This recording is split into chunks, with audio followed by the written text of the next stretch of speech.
오늘부터 한 4주 동안은 우리 교회의 비전과 이어지는 네 가지 핵심 가치에 대해서 좀 나누는 시간을 갖고자 합니다. 교회가 이제 13년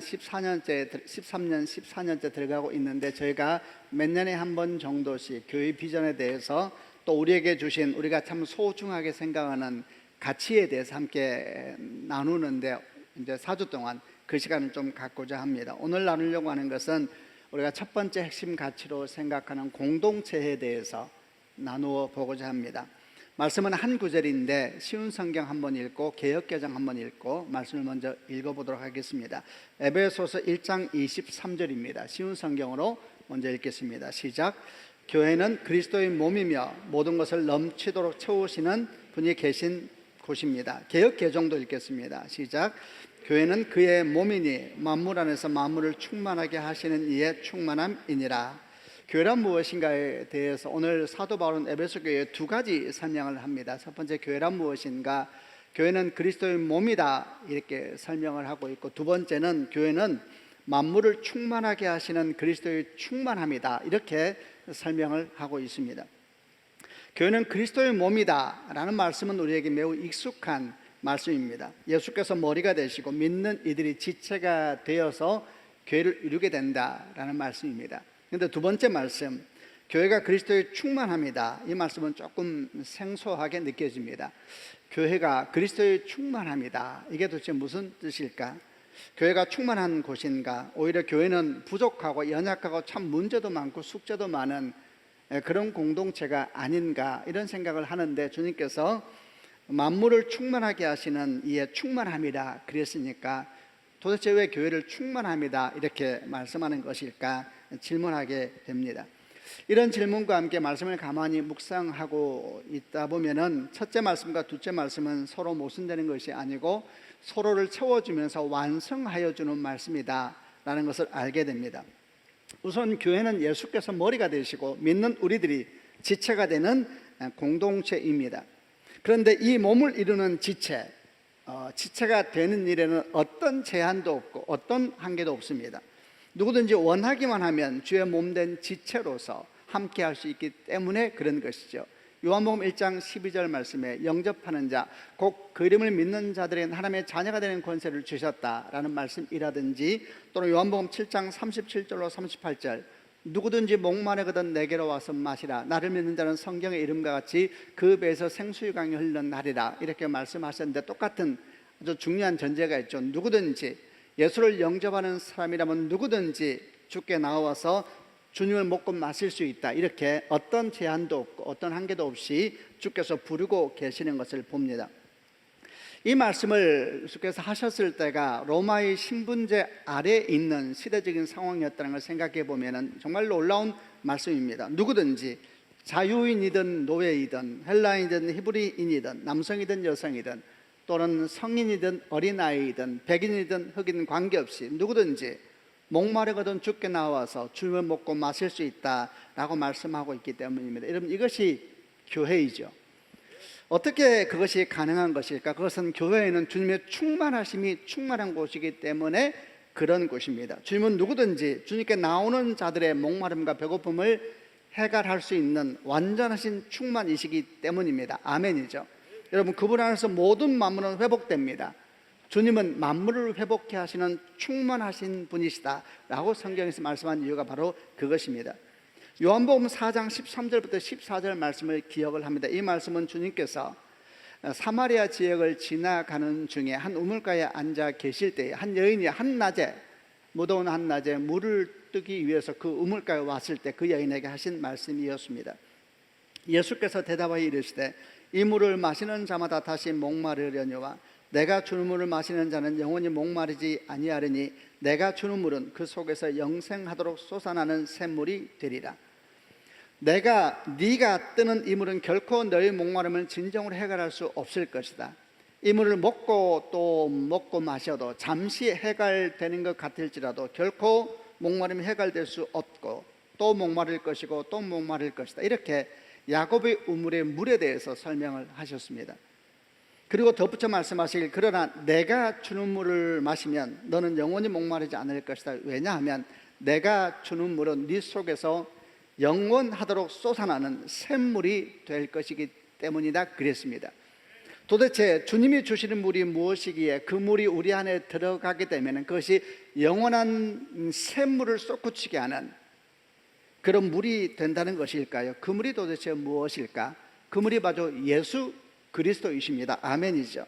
요한복음 6장 53절부터 55절 말씀에 예수께서 이르시되 내가 진실로 진실로 너희에게 이르노니 인자의 살을 먹지 아니하고 인자의 피를 마시지 아니하면 너희 속에 생명이 없느니라. 내 살을 먹고 내 피를 마시는 자는 영생을 가졌고 마지막 날에 내가 그를 다시 살리리니 내 살은 참된 양식이요 내 피는 참된 음료로다 그랬습니다. 예수님을 영접할 때 그리고 그분을 먹고 마실 때 우리 안에는 영원히 마르지 않는 우물을 가지게 되는 것입니다. 주님을 영접하는 사람은 영원히 마르지 않는 샘물을 품은 인생이 되는 겁니다. 그러니까 주님께서 야곱의 우물가에서 물을 뜨고 있는 여인에게 야곱의 물은 무엇을 상징하는 것이었습니까? 세상에 주는 기쁨이었죠. 세상에 주는 영광이었죠. 그 물은 아무리 먹고 마신다 하더라도 네 내면에는 본질적인 목마름을 해결할 수 없을 것이다.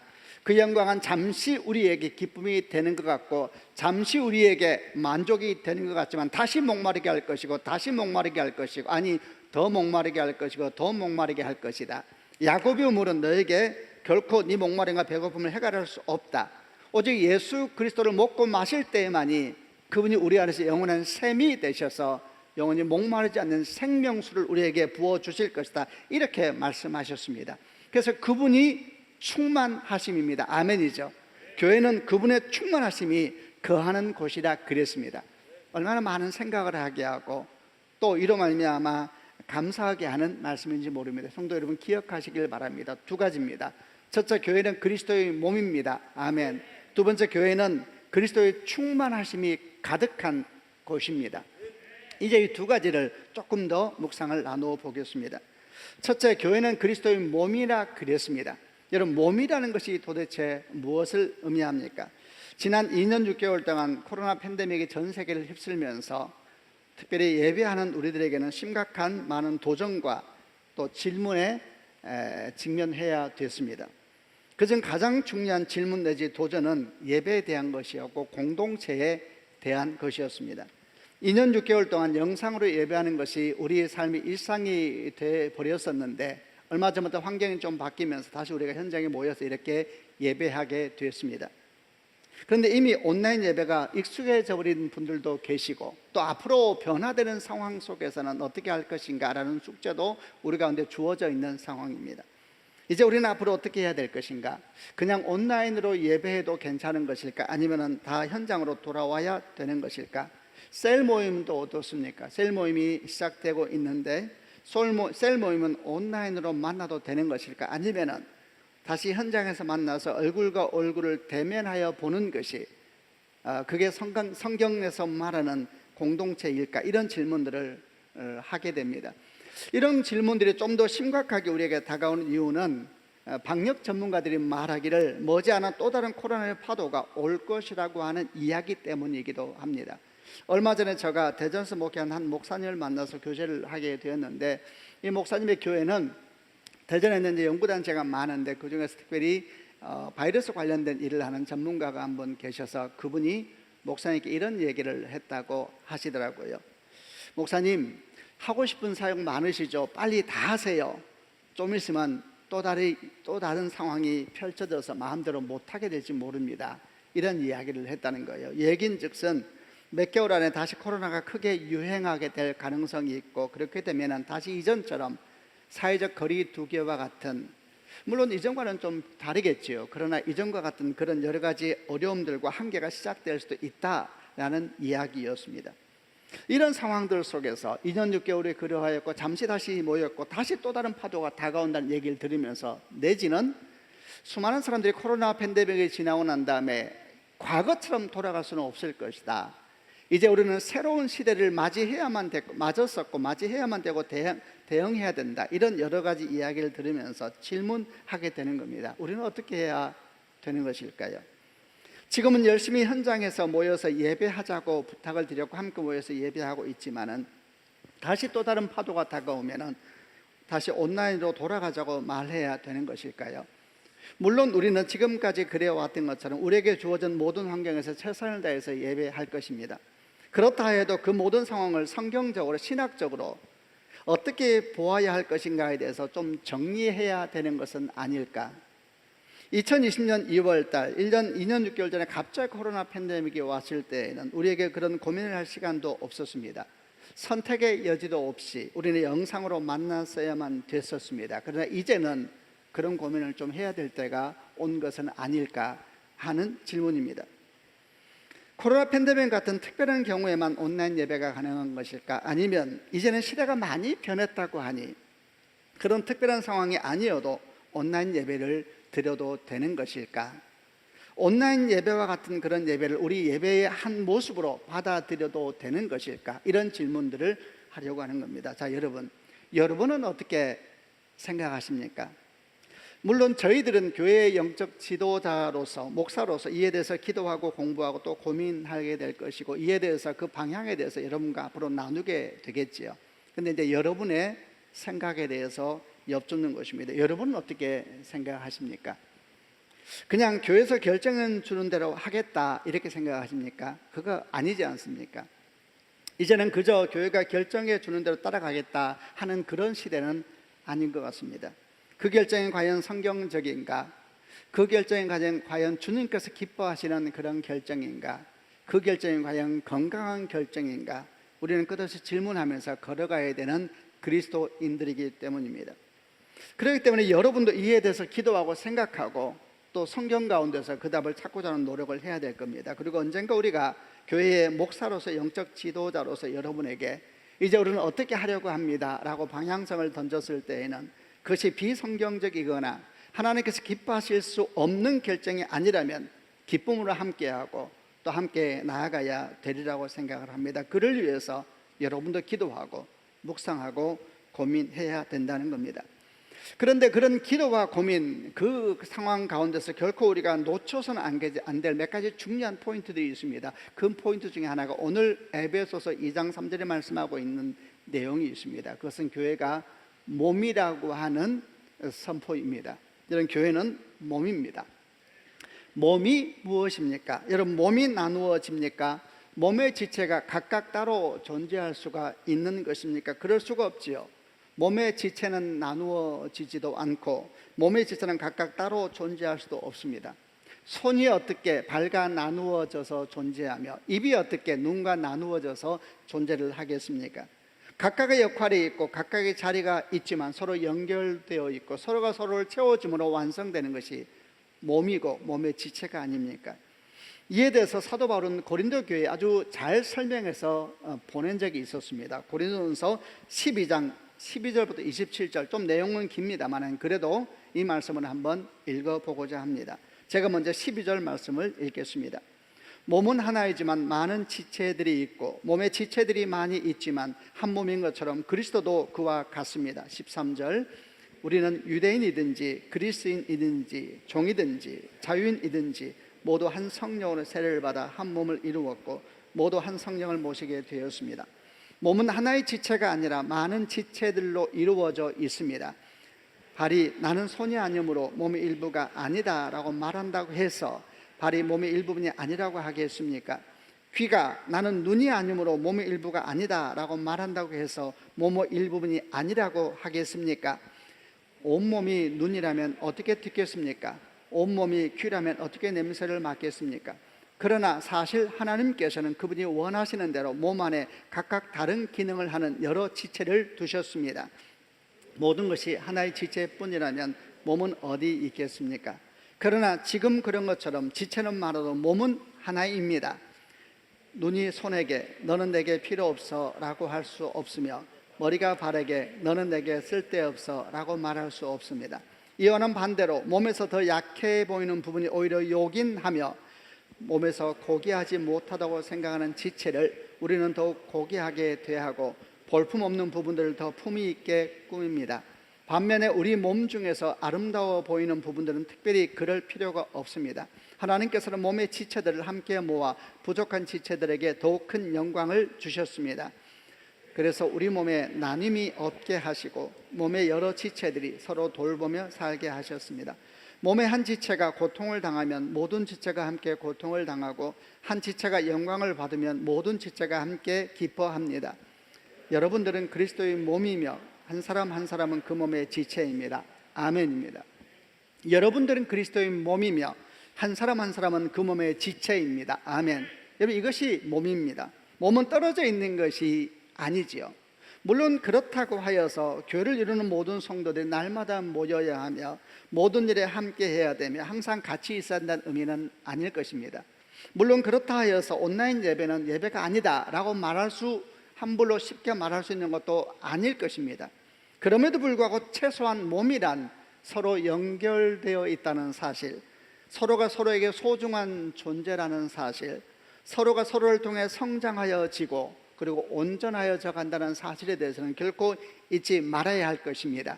우리가 함께 모여 예배하든 때로는 떨어져서 예배를 하든 간에 우리가 잊지 말아야 될 것은 우리가 한 몸이라는 사실을 항상 기억해야 하는 것입니다.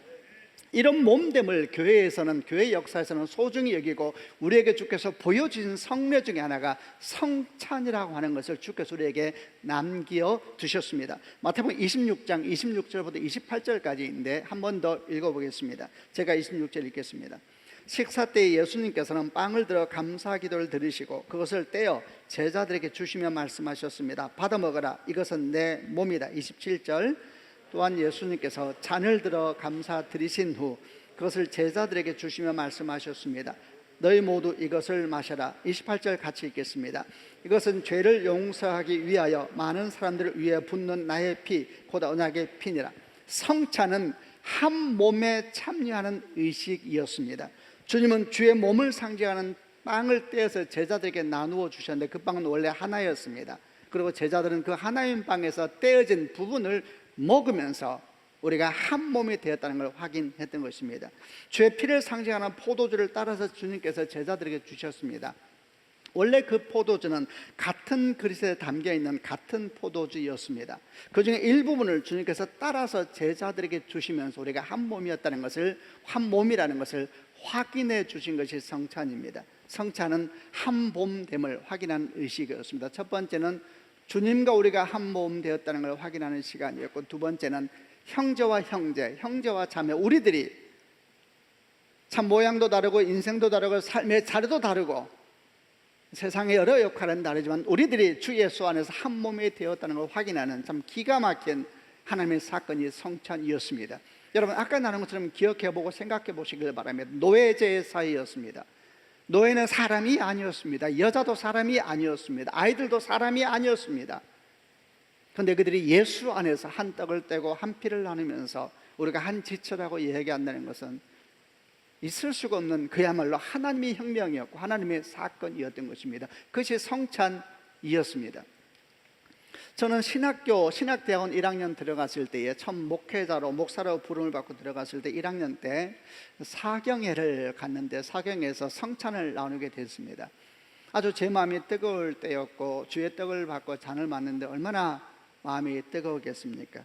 그런데 그 성찬에서 제가 참 기억나는 것이 하나 있는데 그것은 성찬 때 부른 찬양이었습니다. 처음 제가 듣는 찬양이었고 누가 만든 찬양인지도 모르고 누가 부른 찬양인지도 몰랐지만 그 찬양 가사가 벌써 30년이 됐는데도 제 마음속에 남아있는 찬양이 됐습니다. 제가 설교를 주면서 그 찬양을 찾아보았습니다. 계속 아슬하게 읊조렸던 그 찬양을 찾아보니까 가사가 이렇게 되어 있었습니다.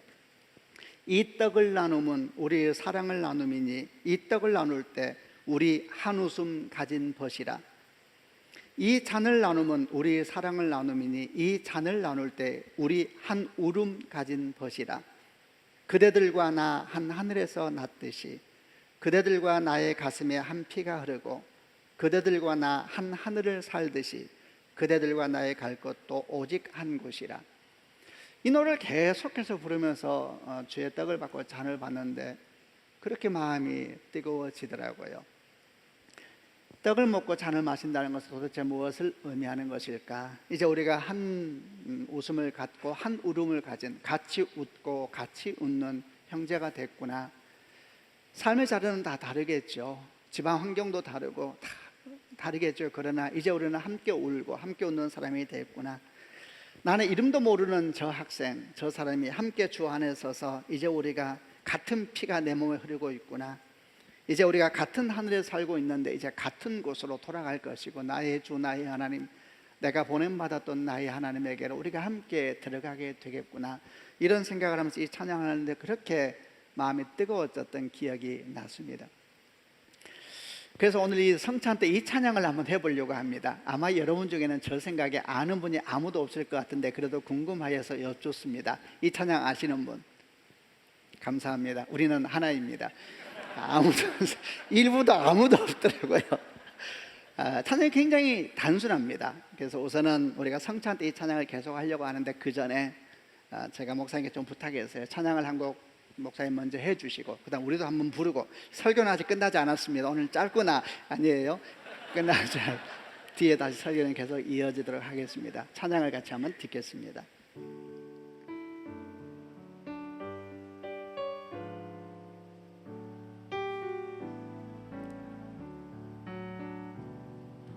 이 떡을 나눔은 우리의 사랑을 나눔이니, 이 떡을 나눌 때 우리 한 웃음 가진 벗이라. 그대들과 나 한 하늘에서 났듯이 그대들과 나의 가슴에 한 피가 흐르고, 그대들과 나 한 하늘을 살듯이 그대들과 나의 갈 곳도 오직 한 곳이라. 같이 합시다. 이 잔을 나누는, 이 잔을 나누는 우리의 희망을 나눔이니, 이 잔을 나눌 때 우리 한 울음 가진 벗이라. 그대들과 나 한 하늘에서 났듯이 그대들과 나의 가슴에 한 피가 흐르고, 그대들과 나 한 하늘에서 살듯이 그대들과 나의 갈 곳도 오직 한 곳이라. 맞습니다. 주중에 갑자기 전화 하나를 해달라고 하는 문자를 받았습니다. 일본에 있는 이제 국립의료원에서 이제 문자가 온 것인데 내용은 이랬습니다. 목사님, 저는 서울드림교회 성도입니다. 근데 한 번도 나가본 적은 없습니다. 코로나 때 영상으로 예배를 드리기 시작해서 지금도 영상으로 예배를 드리고 있고 저희 아내가 위독한 상태입니다. 한 번만 전화를 해서 기도 좀 해주십시오. 이런 문자를 받았습니다. 전화를 받고 이제 제가 전화를 했습니다. 한 번도 들어본 적도 없고 만나본 적도 없는 분인데 그분이 목사님, 저는 서울드림교회 성도입니다. 그랬습니다.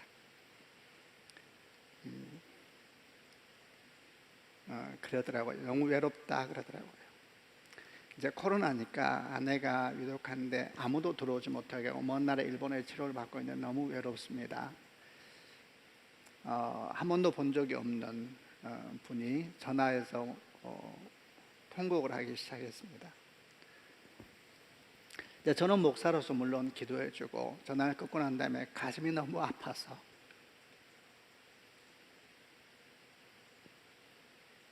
이제 제 자리로 돌아갈 수가 없었습니다. 그래서 계속 밖을 좀 걸었지요. 이제 찬양을 하는데 참 여러 생각이 듭니다. 성도 여러분, 참 기가 막힌 일이지 않습니까? 사도 바울이 이 글을 써보낼 때 아까 말했죠. 신분제 사회였습니다. 노예는 사람이 아니었습니다. 근데 노예와 주인이 함께 노래했습니다. 말하자면 이런 노래죠. 이 떡을 나누면 우리 사랑을 나눔이니 이 떡을 나눌 때 이제 우리는 한 웃음 가진 것이라, 이런 노래를 한 겁니다. 말하자면 그대들과 나 한하늘에서 나듯이 그대들과 나 마침내 돌아갈 것도 한 곳이다. 얼마나 기가 막힌 일입니까? 여러분, 그것이 교회입니다. 비록 우리가 사는 상황도 다르고 있는 여건도 다르고 또 코로나 2년 반 지나면서 얼마나 많은 일들이 있으셨습니까? 또 앞으로 다가올 미래에 대해서 우리는 아는 바가 없습니다. 그럼에도 불구하고 한 가지는 분명히 아십시다. 우리는 한 몸입니다. 우리는 한 영입니다. 어쩌면 우리는 또 다른 환경을 맞이하여서 또 여러 상황 속에서 현장에 못 모일지도 모르고, 어쩌면 우리는 이제 온라인 예배라고 하는 정말 우리가 상상하지도 못하였던 예배에 대한 진지한 고민을 해야 될지도 모르는 상황 속에 우리가 서게 될 겁니다. 그래도 우리는 기억하십시다. 우리는 한 몸입니다. 우리는 한 영입니다. 우리 안에는 같은 피가 흐르고 있습니다. 예수라는 피가 흐르고 있고 우리 안에는 한 영이 있습니다. 성령이 우리 가운데 계십니다. 그러므로 어디에 있든지 우리가 잊지 마십시다. 우리는 한 몸입니다. 우리는 주의 몸된 교회입니다. 그러므로 서로 사랑하고 서로 겸손하고 서로 낮아지고 서로 섬기면서 나아갈 수 있다면, 여러분, 그것이 하나님의 나라가 이 땅 가운데서 이루어지는 것이 아니겠습니까? 교회란 무엇입니까? 바로 그것을 말씀하고 있는 것입니다. 교회는 그리스도의 몸입니다. 그 인식 속에서 우리에게 다가오는 수많은 도전을 맞이하십시다. 장차 우리에게 어떤 도전이 다가올지 몰라도 한 몸이 되어서 한 영에 대해서 손과 손을 마주 잡고 우리 함께 그 도전 앞에 서십시다. 그리고 뚫고 지나가서 주의 오심을 준비하고 주의 날을 이 땅에 이루어가는 성도가 되고 교회가 되기를 주님의 이름으로 소망하고 축복합니다. 두 번째, 교회는 또 어떤 곳입니까? 오늘 성경은 말씀하시기를 교회는 그리스도의 충만함이 거하는 곳이라 그랬습니다. 그리고 그 충만함이 무엇이었습니까? 누구든지 어떤 제한도 없고 어떤 한계도 없이 주께 나올 수 있다 그랬습니다. 왜냐하면 그분의 충만하심으로 모든 목마름과 배고픔을 채워줄 것이기 때문입니다. 교회는 누구든지 나올 수 있는 곳이어야 하고 그런 곳이 교회요 공동체가 되어야 합니다. 얼마 전에 한 개척교회 목사님을 만나서 이런저런 이야기를 나누게 됐습니다. 이분이 섬기는 교회가 이사를 하게 되었는데 그 교회가 이사 가게 된 곳이 시장 안에 있는 교회였습니다. 원래 이사 가려고 하는 그 교회는 원래부터 교회가 있던 곳이었고 십자가가 달려있는 그런 곳이었는데 이제 그분이 이런저런 상황으로 옮기시게 되어서 이제 그 교회로 이사를 하게 됐습니다. 근데 이 목사님이 고민이 생겼습니다. 그 고민의 이유는 어디서 생겼냐면은 그 이전에 며칠 전에 우리 처치 브릿지 목사님들이 모여서 민통선 안에 있는 한 교회를 방문하여서 사역에 대해서 듣고 배우는 시간을 가졌었는데 그 민통선 안에 있는 목사님 우리한테 강의를 해주시면서 했던 말 때문이었습니다. 그분이 강의 중에 이런 말을 했습니다. 여러분, 교회는 이미 이 땅에서 혐오 시설이 되었습니다 라는 이야기를 했습니다. 저도 그 모임에 함께 있었기 때문에 같이 그 말을 들었는데 너무 마음이 아프고 마음이 상하고 불쾌하기도 했지만, 그러나 그건 아니지 않느냐라고 말할 수가 없다는 사실이 더 슬펐습니다. 어쨌든 이사를 이제 준비하고 있는 이 목사님도 그 소리를 듣고 난 다음에 고민이 시작됐습니다. 그리고 제게 이런 고민을 나눴습니다. 목사님, 교회가 혐오 시설을 하는 말을 들었는데 너무 기분이 나빴지만 부인할 수가 없다는 사실이 더 슬펐습니다. 근데 이제 우리 교회가 시장가로 들어가는데 우리 교회가 거기 갔을 때 시장에 있는 사람들은 우리를 혐오 시설처럼 볼 수도 있다 생각하니까 견딜 수가 없습니다. 그래서 우리 교회가 시장 사람들이 와서 쉴 수 있는 그런 공간이 되고 싶습니다. 그래서 깨끗하게 좀 만들고 좀 정리하고 도배도 새로 하고 펜트도 새로 하고 그리고 맛있는 차도 갖다 놓고, 그래서 시장 분들이 일하다가 피곤하면 잠시 와서 쉴 수 있는 그런 공간, 그런 교회가 되고 싶습니다. 이러자 제가 말했습니다. 너무 좋습니다. 저도 그 말 듣고 마음이 너무 힘들고 그런데 부인할 수 없어서 너무 마음이 상했는데 목사님이 그렇게 말하니까 너무 좋습니다. 우리가 돕겠습니다. 아주 작은 교회고 개척교회거든요. 성도가 10명도 안 되거든요. 목사님이 그런 꿈을 꾸니까 우리가 그 꿈에 함께 하겠습니다. 근데 이런 얘기를 하더라고요. 근데 목사님, 제 고민은 제가 만약에 교회를 그렇게 좀 바꿔야 되겠다라고 했을 때 우리 교회 오래 다니는 나이 많은 연세 많은 어르신들이 교회가 그러면 되느냐라고 말을 하면 어떻게 설명해야 될지 고민입니다. 이렇게 말을 했습니다. 그래서 제가 답했습니다. 목사님이 그분들에게 교회에 대해서 가르쳐 주셔야 합니다. 그러고 난 다음에 그분들에게 말씀하십시오. 이제 우리 함께 교회가 됩시다 라고 말씀하셔야 됩니다. 교회가 무엇인지를 가르쳐 주셔야 됩니다. 그리고 난 뒤에 함께 교회가 되자고 말씀하셔야 합니다.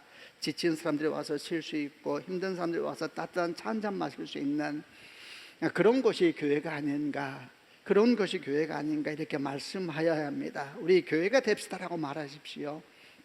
그러자 또 조심스럽게 얘기를 하나 꺼내더라고요. 목사님, 우리가 이사 가려는 교회는 십자가가 달려 있는데 가만히 보니까 그 십자가를 보고 사람들이 교회를 안 올 것 같습니다. 이렇게 말을 하자 제가 이렇게 답을 했습니다. 그럼 십자가를 떼십시오. 십자가를 떼서 사람들이 올 수 있다면 100번이라도 떼야 되지 않겠습니까? 우리는 십자가를 전하는 사람이 아니라 예수를 전하는 사람이지 않습니까? 이렇게 말을 했습니다. 여러분 어떻게 생각하십니까? 이런 말을 잘못 들으면 정말 큰 야단이 날 말입니다. 옛날에 만약에 이런 말을 했으면 저는 바로 이단이라고 바로 공격을 받았을 것입니다. 십자가를 떼라니. 그러나 여러분 가만히 생각해 보십시오. 우리가 진정 소망하는 것이 무엇입니까? 우리가 진정 전하고자 하는 것이 무엇입니까? 눈에 보이는 건물입니까? 아니면 십자가라는 그 모양입니까? 정말 우리가 소망하는 것이 무엇입니까? 우리가 전하는 것은 여러분 건물도 아니고 십자가라는 모양도 아니지 않습니까? 우리가 전하는 것은 예수입니다. 예수, 할렐루야죠. 십자가에 못 박혀 죽으신 예수 그리스도인 것입니다. 우리는 십자가의 모양에 능력이 있다고 생각하지 않습니다. 그래서 귀걸이에서 만들고 목걸이에서 걸면서 그 목걸이 걸고 다니면은 복이 있을 것이라는 이상은 생각하는 무리들이 아닙니다. 이 십자가 예루살렘 태생거래, 예루살렘 감람나무래, 할렐루야, 이런 얘기하는 사람들이 아니라는 얘기입니다. 물론 저는 예루살렘의 감람나무로 만든 십자가 가지고 있습니다. 그 생각할 때마다 저는 주님 생각하거든요. 그 땅이 저는 좋아요. 빨리 가야 돼요. 우리도 또 그냥 그 땅을 밟으면 다른 생각 없어요. 내 사랑하는 주님이 밟았던 땅을 내가 밟는다는 사실이 저는 좋아요. 그분이 울었던 곳에 내가 운다는 게 좋아요. 그게 다예요. 복음이 예수님이시죠. 복음 십자가에 매달려 죽으신 예수님이시죠. 그 예수님을 전하는데 십자가가 장벽이 된단 말인가? 그러면 떼야지요. 옛날에 이렇게 생각했습니다. 십자가 달면 그 십자가를 보고 사람들이 울면서 오지 않겠는가? 많이 바뀐 것 같습니다. 이제는 십자가를 보면 사람들이 혐오시설을 본다고 하니 이 어찌하겠습니까? 예수님을 전해야 되는데 십자가가 장벽이라면 떼야지요. 예수님을 전하는데 교회 간판이 장벽이라면 떼야지요. 교회는 누구든지 올 수 있는 곳이다. 이 당연한 사실은 사실 역으로 말하면 우리에게 큰 도전이기도 합니다. 그렇다면 교회는 누구든지 올 수 있는 바로 그런 공동체가 돼야 하는 것이니 문턱을 낮추고 아니면 문턱을 없애야 되는 것이 아닐까. 그를 위해 고민하고 그를 위해 끝없이 우리를 내려놓고 그만큼 더 분명히 예수 그리스도의 기체를 높이 드려야 될 것이 아닌가. 과연 그것이 어떤 삶일까? 과연 그것이 어떤 교회일까? 과연 모든 사람이 올 수 있는 교회를 우리는 활짝 열려 있는가 고민하고 고민하면서 또 나아가야 될 것입니다. 또 교회는 동시에 충만하심에 거하는 곳이라 그랬습니다. 이 말씀도 한번 가만히 생각해 보십시오. 교회는 주님의 충만하심이 거하는 곳이다. 어떤 생각이 듭니까? 여러분, 교회는 도대체 어떤 교회가 되어야 하겠습니까? 맞습니다. 여러분, 교회는 주님의 그 충만하심으로 충만해져야 합니다. 아멘이죠. 그리고 그 충만하심이 세상으로 흘러가야 되는 것이 교회인 것입니다. 여러분, 소망하고 축복합니다. 우리 교회가 주님의 충만하심으로 충만해지는 교회가 되기를 바랍니다. 세상의 충만함으로 충만해지는 교회가 아니고 주님의 충만하심으로 충만해지는 교회가 돼야 하는 것입니다. 그 차이에 대해서 경계할 줄 알고 그 차이에 대해서 아파할 줄 알면 그게 교회지요. 그게 교회지요. 그 차이가 뭔지에 대해서 고민하면 그게 교회지요. 세상의 충만함으로 충만해지려고 하지 말고 주님의 충만하심으로 충만해지고 싶다 이렇게 생각하면 그게 교회죠. 주님의 사랑으로 충만한 교회, 주의 말씀으로 충만한 교회, 주님의 섬김으로 충만한 교회, 주님의 말할 수 없는 그 따뜻함으로 충만한 교회, 주님의 그 눈빛으로 충만한 교회. 여러분, 그 주님으로 충만한 교회라면 그 교회야말로 교회이지 않겠습니까? 참으로 서울드림교회가 주님의 충만함으로 충만해지는 교회가 되기를 주님의 이름으로 축원합니다. 우리 성도 한 사람 한 사람이 주님의 충만함으로 충만해지는 성도가 되시기를 바랍니다. 세상의 충만함으로 충만해지지 말고 주님의 충만하심으로 충만해지십시다. 그게 교회입니다. 또한 소망하고 축복합니다. 그 주님의 충만하심이 우리를 통하여, 교회를 통하여 세상으로 흘러가는 그런 교회가 되기를 바랍니다. 여러분, 그것이 섬김이고 그것이 선교이고 그것이 또 전도이지 않습니까? 우리가 여름 사역을 이제 시작하고 준비하고 있습니다. 강원도 옥계를 가려고 하고 또 레바논을 가려고 하고 태국을 가려고 하고 인도를 가려고 하고 여러 모양 우리가, 여러분, 다 수고하고 힘든 일입니다. 이제 해외여행이 막 열렸는데 갈 데가 없어서 그런 데 가겠습니까? 갈 데가 없어서 그러고 가는데 아니거든요. 갈 데 많습니다. 그럼에도 불구하고 우리 안에는 이 충만함을 전하기 위해서 우리가 시간을 내고 돈을 내는 거 아닙니까?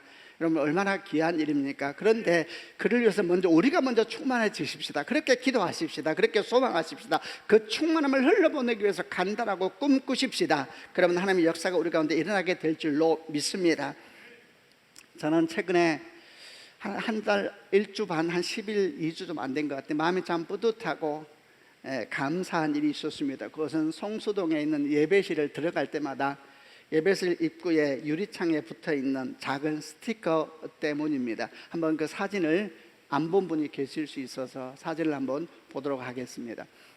이 사진이 성수동 들어간 입구에 딱 붙어 있습니다.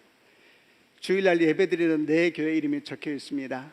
10시에 서울드림교회, 12시에 함께 걷는 교회, 대한예수고 장로회 합동 김종철 목사, 14시 살아있는 교회 기독교 대한감리회 이경로 목사, 16시 리프렘처치 지대근 목사. 왜 교단이 없느냐? 좀 정리하고 있어서요.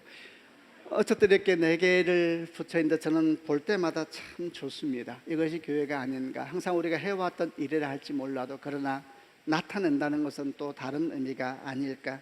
저는 이 스티커를 보면 참 행복했습니다. 그리고 이런 생각을 했습니다. 나만 그럴까? 함께 예배하는 다른 교회 성도님들이 이 교회에 들어올 때마다 남 집에 들어오는 것 같은 느낌이 조금은 없어지지 않았을까? 남 집이라니 주의 몸된 교회인데 남 집이라니 그렇게 이름표를 붙여놓으면 남 집이 아니라는 느낌이 좀 들지 않았을까? 그런 생각을 하면서 너무 좋았습니다. 그리고 이렇게 생각했습니다. 내가 먼저 행복하지 않다면, 내가 먼저 감사하지 않다면, 내가 먼저 기뻐하지 않다면 누가 나를 보고 주를 볼 수 있을까? 여러분, 우리가 먼저 행복하고 우리가 먼저 감사하고 우리가 먼저 기뻐하십시다. 우리 안에 있는 하나님의 영광을 우리가 먼저 보십시다. 그러면 어느 순간 우리는 세상을 향하여 세례 요한처럼 외치는 자의 소리가 되어 있지 않겠습니까? 우리는 끝없이 질문해야 됩니다. 내 안에 예수의 충만하심이 충만한가? 우리 교회에 주님의 충만하심이 충만한가? 그리고 그 충만하심이 우리를 통해 그리고 교회를 통해 세상으로 흘러가고 있는가? 여러분, 만약 우리가 이를 진지하게 질문할 수 있다면, 진지하게 고민할 수 있다면 우리는 교회인 것입니다. 여러분, 교회가 되십시다. 이제 말씀을 마무리하겠습니다. 교회는 무엇입니까? 그리스도의 몸입니다. 여러분, 우리는 몸입니다. 우리는 형제요 자매입니다. 두 번째, 교회는 무엇입니까? 교회는 그리스도의 충만함입니다. 우리가 먼저 그 충만함으로 가득 차셔야 합니다. 아멘. 그리고 그 충만함이 흘러넘칠 때 그것이 예수의 향기요 그리스도의 대사로서 이 땅을 사랑하는 성도의 교회가 될 줄로 믿습니다. 그런 성도가 되시기를 바랍니다. 그런 교회가 되시기를 바랍니다. 함께 기도하십시다. 살아계신 아버지 하나님, 많은 도전들 앞에 우리는 곧 하나님이 직면하고 있고 또 많은 도전을 직면하게 될 것입니다. 다시 우리는 우리의 정체성을 확인하고 과연 나는 누구인가? 교회됨이란 도대체 무엇인가 고민하면 주의 말씀 앞에 섰나이다. 은혜를 베풀어 주옵소서. 아버지 하나님, 특별히 오늘은 교회됨에 대해서, 주의 몸됨에 대한 말씀을 묵상하면서 참 주의 은총으로 성찬을 맞이하게 되었습니다. 이 시간 주께서 은혜 가운데 함께하여 주옵소서. 우리가 성찬을 함께 대할 때에 정말 예수 안에서 한 몸 되었음을, 예수 안에서 한 영 되었음을 다시 고백하고 나아가는 귀하고 복된 시간 되게 하여 주옵소서. 예수 그리스도 이름으로 기도합니다. 아멘.